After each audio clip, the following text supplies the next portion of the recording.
What is up everybody, Bigjuicyhog here, welcome back to the channel. Today I wanted to give you a couple of great farms to do while you wait for the pre-patch event that should be coming out soon, trademark. Over the last few days I've been doing a couple of different farms which have made me over 100,000 gold during that time. These farms have hit just the right combination of demand and price per item to make the farms beyond worth it. So the first one is a great Elementium farm out in the sandy dunes of Oldham. First you'll want to instance the map back to Cataclysm version before you farm. Talk to the yellow dragonflight representative in Oldham's main hub to do so. Next you'll want to follow the outside of the map for the most part. From the top right corner of the map down to the bottom left corner of the map, all along the mountainous zone boundary is where you will get the most bang for your buck. I'd recommend a double gatherer that also gets herbs, as there's a ton of cinderbloom and whiptail along the way as well. Once you make it down to the bottom left corner, just make your way across the zone back to the area you started in and do it all over again. Farming this for an hour each time and not using any gathering buffs, I was getting around 400 Elementium and around 100 or so of the two different herbs. I also generally got around 20 to 40 pyrite ore depending on the day. Prices may vary based on server, but I've gotten anywhere from 50 to 90 gold per Elementium ore, and it's selling pretty quickly. I know this method has already been reported by other gold makers, but I would like to try a farm for myself before I give it my endorsement, and this one's extremely profitable. Apparently, Elementium is used in some item called a looterang, which is popular for multi-boxers or something. The next two I'm going to recommend are both out in the icy climes of Northrend.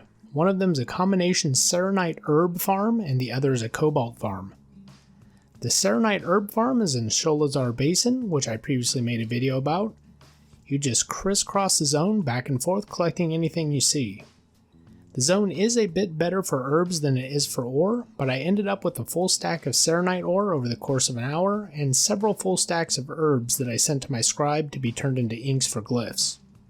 All the Saronite I farmed sold in one day, so I'm going to need to go back out soon and stock back up.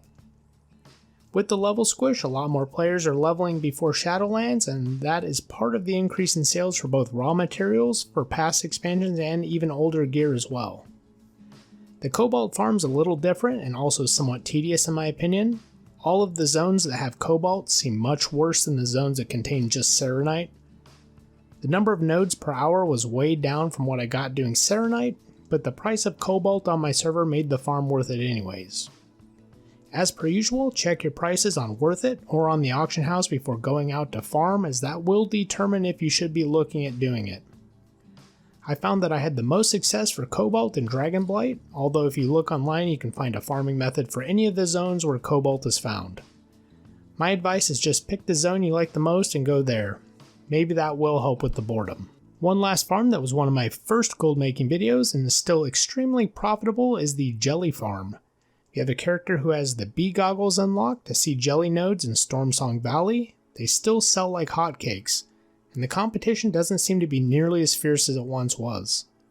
On top of that, if you're already a gatherer, this adds a third item that you can pick up and sell, which is a very nice value proposition. In addition, the ore has been selling for more than it has in recent months. As always, all of these farms are based on the price of goods on your server. Check it out before you go out and farm, and make sure that you are undercutting your competition. When the pre-patch event finally rolls around, you should see a huge increase in Saronite and Titanium ore on the auction house, as the event is going to be held in Icecrown. Make sure that you're getting in your farms before the event to avoid the market bottoming out before you get a piece of the pie. Anyways, that's going to be it for today's video. Subscribe if you like the content, and I will catch you in the next video.